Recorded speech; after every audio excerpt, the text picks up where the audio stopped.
সবাইকে অসংখ্য অসংখ্য ধন্যবাদ।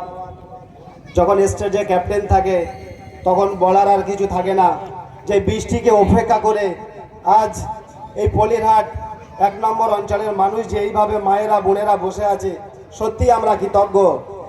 তো কিছুদিন আগে আমি বলেছিলাম যে ভোটের আগে, তো ভোটের সময় ভোটের দিন তোমাকে রাস্তায় বসিয়ে ছাড়বো, ও তো প্রথম দিনে রাস্তায় বসতে বাধ্য হয়েছে। ভোটের দিনে রাস্তায় শুইয়ে ছাড়বো, এটা কথা দিয়ে গেলাম। আর গণতান্ত্রিক আইনের মাধ্যমে আপনাকে আইনের জালে বেঁধে তারপর আমরা গণনা কেন্দ্রে আমাদের ভোটকে গুনতে যাব, এটা আপনাকে আজকে আমরা বলে দিয়ে গেলাম। ঠিক তো?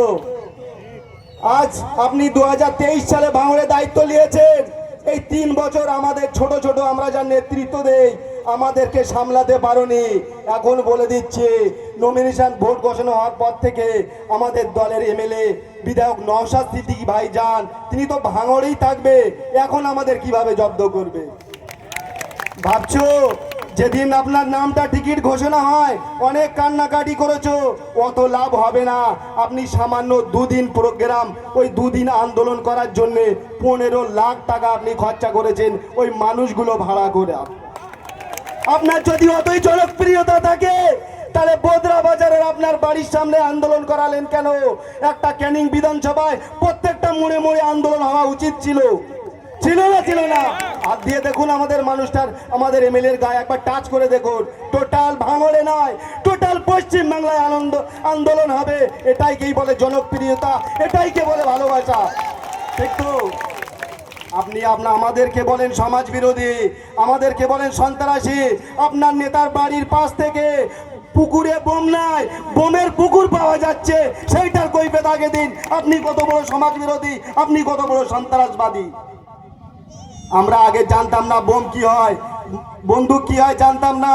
যখন থেকে 2023 সালে ক্যানিং এর ওই সব গাড়িগুলো আমাদের মেলা মাঠে এসেছিল, সেই থেকে জানতাম। আপনারা যাদেরকে ভাড়া করে এনেছিল সেই সব মানুষগুলো তারা পার পায়নি। যারা বলেছিল যে আমরা সত্যি কথা বলবো, আমরা জেলে গিয়ে তাদের সাথে সামনাসামনি হয়েছে। তারা বলেছে যদি আল্লাহ আমাকে বাঁচিয়ে রাখে, জেল থেকে বার হই, জীবনে ভাঙড়ের নাম আর মুখী লব না। ঠিক তো? আমরা ভাঙড়ের মানুষ, আমরা লড়াই করতে জানি। হকের লড়াই কিভাবে লড়তে হয় আমরা জানি, কিভাবে আমাদের ফসল ওই গণনা কেন্দ্র থেকে গুনে আনতে হয়। 2021 সাল নয়, এটা 2026 সাল, কিভাবে আমরা আনতে হয় সেটা আমরা শিখে গিয়েছি। তখন তো এমএলএ সিম্পল একটা এমএলএ ছিল নওশাদ সিদ্দিকী, তার সাথে এখন তো অনেক কিছু আছে।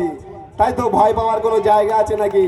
প্রথম দিন স্বাগত যদি আমরা এইভাবে জানাতে পারি, তাহলে গণনা কেন্দ্রে কিভাবে যাব বুঝতে পারছো তো নাকি? আমরা যদি আমাদের ভোটটা গুনে আনতে পারি, মনে করবে আগামী 5 বছর এই এমএলএ বিধায়ক নওশাদ সিদ্দিকী আমাদের জন্য ঢাল হয়ে যেভাবে দাঁড়িয়েছিল, আগামী আরো 5 বছর বুক চিতিয়ে টোটাল পশ্চিম বাংলার মানুষের জন্য, নিপীড়িত বঞ্চিত মানুষের জন্য এইভাবে ঢাল হয়ে দাঁড়িয়ে থাকবে। সেই গর্ব, সেই অঙ্গীকার নিয়ে আমরা ভাঙড়ের মানুষ আর একবার নওশাদ সিদ্দিকী ভাইজানকে বিধানসভায় পাঠাবো। কি পারবো তো? আপনি ভেবেছো যে নাটক করে এখানে নয়, ক্যানিং এ নির্দল প্রার্থী দিয়ে এখানে তো হারবই হারবো, ক্যানিং গিয়ে আশ্রয় লবো। বাবু, সে কাজ হচ্ছে না। তোমার পিছনে আমরা বাঁশ লাগিয়ে দিয়েছি। পারবে না দেখাতে, পারবে না ক্যানিং এর জায়গা, পারবে না ভাঙড়ে জায়গা। যেখানে জায়গা কিনেছো বাইরের রাষ্ট্রে, সেখানেই তোমার বসবাস করতে হবে। আর আপনার জেলা চামসাদের যে আপনি অক্সিজেন দিচ্ছে, সেই অক্সিজেন নিয়ে যেভাবে আমাদের নিরীহ কর্মীদের উপরে অত্যাচার করছো, মিথ্যা মামলায় কেস দিচ্ছ। আমি আছি বাইরে, মারপিট হচ্ছে হাতিশালায়, সেখানেও আমার নামে কেস। ভাবতে অবাক লাগে, এই অঞ্চলের নেতারা এখনো 1 মাস আমাদের বাড়ি ছাড়া। মারপিট হচ্ছিল কোথায়? সেখান থেকে উসমান ভাই আমাদের সাথে ফুরফুরায় ছিল, তাদের নামে কেস। ভাবা যায়, এই সবগুলো ভাবতে অবাক লাগে। তবে সাবধান হয়ে থাকুন।